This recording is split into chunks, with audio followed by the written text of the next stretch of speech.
Hey guys, what's up? Nick here once again, and first of all, I just want to say thank you all so much for the amazing amount of new subscribers we've been getting these last few days. I think a lot of them have been coming from my Twisted Metal videos, and don't worry, I'm definitely still going to be making more content on that, and especially with more on towards the new TV show that's coming out soon. And of course, if any new leaks come out, like of a new game or whatever, I'll be the first person to hopefully tell you about that stuff. But that being said, today isn't about Twisted Metal. It's more about just gaming in general and how these last few years, AAA gaming especially, has been extremely difficult to making me as a gamer want to put my money towards it. And it's really a huge shame because yeah, AAA games, they put a sour taste on your mouth nowadays, and there's a lot of reasons for that, and we'll get into that in this video. But it's more of the sense that like I've been more and more going towards indie developers more often than not because of just how horrible AAA games have been launching these past few years. And don't get me wrong, I still think a lot of these games, even though they launch in bad states, they end up becoming some of my favorite games ever, and I still play them to this day. But it's all about these games that launch in just unplayable states. And it's to the point of clearly there's no QA testing anymore. We are the QA testers. We are the guinea pigs. And the sad part is, we're not getting paid for it. That used to be someone's job, that they would sit there for hours on end, playing this game, finding any little bugs, glitches, you name it, and report it back to the developers to find out what the issues are and to hopefully complete it before the game launched, because once the game was out there, that was it. But now I feel like development, and I understand the first thing people are going to think of is, well, it's not the developers, it's the publishers that are forcing them to meet deadlines, which I agree with 1,000%. But think of it this way still. These developers are getting kind of lazy because they have the luxury of sending out patches and updates later down the road to fix and change anything that they would like whenever they need to. I still have games that are single player games, by the way. They're not multiplayer. They don't have any multiplayer function. And they randomly will get updates 5 years later. I don't know why, but you'll see it from time to time they'll do that. Sometimes it's somebody finds an exploit in the game and they use it for speedrunning or whatever, you name it, and they'll go in and for some reason change that and fix it. I don't know why, but it happens. There's also other times where they'll have like an anti-cheat in place when the game first comes out, so it actually ruins the performance of the game, but makes it so it's much harder to pirate. And then after like 5 years, they kind of say, who cares if people pirate it now? So they remove that from the game and it helps the performance. I've seen that happen with Resident Evil titles. It just actually happened with Resident Evil 8 and I believe Resident Evil 2 Remake. If I remember right, there was maybe another one too, but they sent out these updates that removed those like anti-piracy stuff, and now the games run way better on like lower end hardware. But today's video, as you can see here, is on mostly Jedi Survivor and my thoughts on the game. Not really overall because I haven't finished the game. I haven't played a whole lot of it, only a couple hours. I am enjoying my time with it. I think it's a very good game. It's just, this is another example of a game that launched in a terrible state, and it's clear as day that it should have been delayed. I understand, like when we got with Cyberpunk, for instance, where they delayed it again and again and again, and it got to the point where people were like, why are you giving us a date when it's just going to keep getting delayed? And they finally said, nope, this is the official date. We're going to launch it on this date. And you all know what happened, right?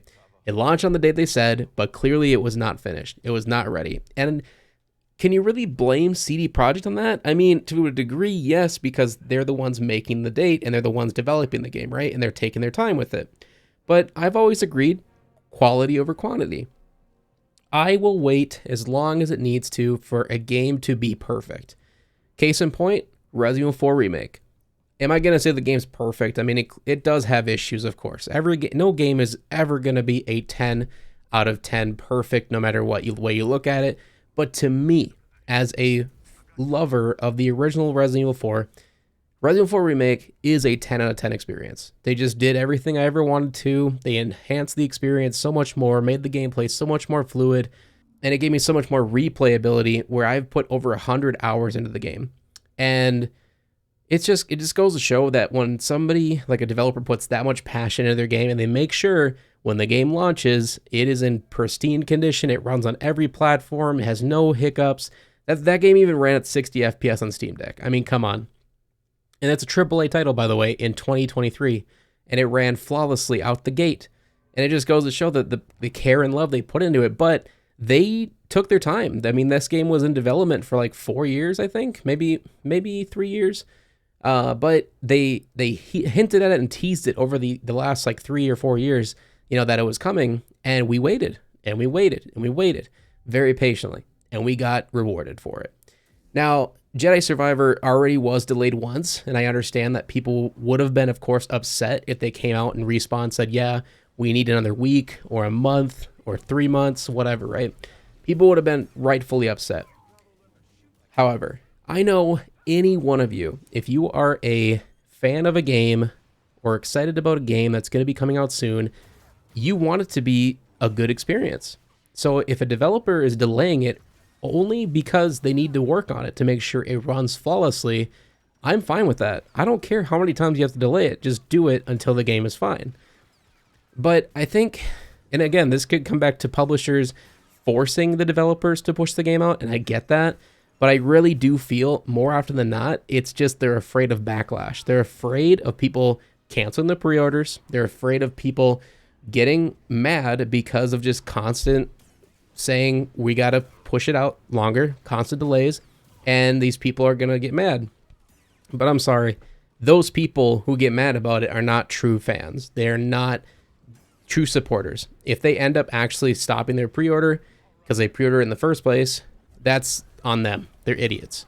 Now, I've learned my lesson. I have not pre-ordered a game in, man, it's probably been like 5 years now. It's been a long time. And yes, I've purchased games like out of the gate when they first came out since then, but I just don't pre-order stuff because I wait until the day it comes out, at least, for reviews to drop. A lot of these other companies, on top of that, more shady stuff, is not only are they allowing their game to launch in unfinished states, but they're also telling people that they will give review copies to early, do not release your review until the game comes out, which is really shady to me. I get it if you don't want people to spoil things, like Capcom, for instance. With Resident Evil 4, they told people you can release your review a week early, but you can't have certain things in your review that could give spoilers, right? Which makes sense, and I think that's fair. I think that's totally fine. But the fact that they allowed people to release their review a week early, that kind of shows me they have the faith in their own product that it's going to be a good game and that people are going to enjoy it.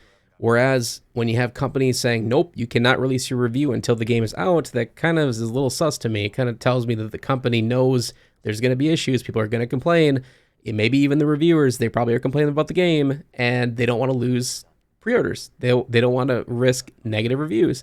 But in the end, it ends up biting them in the ass, and people give negative reviews anyway, and they get refunds because the game is just unplayable. And that's pretty much what's been going on here with Jedi Survivor, is even on the most top-of-the-line machines on PC.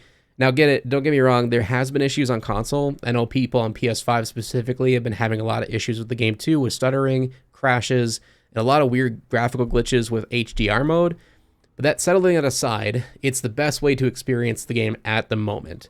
If you are on PC though, even if you have a 4090 GPU and the top-of-the-line CPU, it does not matter. This game will run below 60 FPS, no matter what settings you put it at. It doesn't matter if you're running it on the max ultra with ray tracing, or if you're running it at the lowest it can go, which makes it look just like a PS2 game. The game still, for some reason, does not go above 60. There is certain ways I've seen people be able to play the game at 60 FPS, and there's people that have swore, oh, just get past the first 2 hours of the game and you can run it just fine. It's just the first 2 hours are really buggy.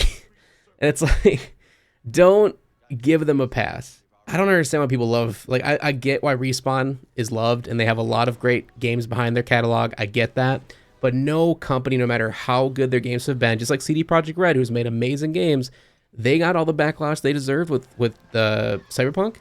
And I think Respawn deserves backlash for Jedi Survivor with releasing it in this terrible of a state. And I get it. You could look at that like, oh, the game runs though. I mean, yeah, it's above 30 FPS, but it looks good. Who cares?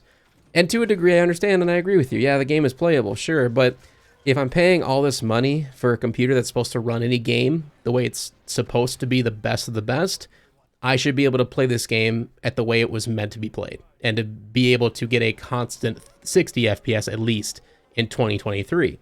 The fact that we can't even get that, no matter how much money you spend on a computer, That just blows my mind. That it's still, I cannot fathom it to this day how developers get away with this.